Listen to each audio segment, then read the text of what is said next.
Hello everyone, want to sell digital downloads like ebooks, templates or music through Patreon? Here's how to set it all up and make sure your patrons get instant access.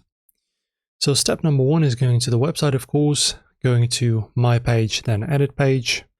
Okay, so in your page, as you can see, this is going to be our editor. You can just press on create, then choose a product. And from here, my friends, you can upload a whole bunch of different stuff. You can also make this a drop, as you can see. So this is going to be video, audio, image, another link. You can share files, whatever you want, attachments, as you can see. You can add some tags, create a collection. You can also sell this post, as you can see, at a price on the next step to sell it for one-time purchase. So this is basically going to be your selling page with your digital product. And after you're finished, you can also view this product that you're selling as a member, basically preview your sell.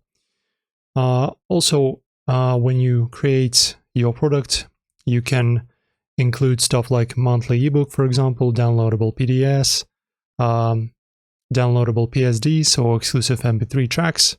Also make sure that the post visibility is locked to paying patrons of the right tier. This keeps your products private and secure. And that's how to sell digital products on Patreon. Like and subscribe for more creator tools and monetization tips. And also drop a comment if you want, for example, content on the Ko-Fi service next. See you soon.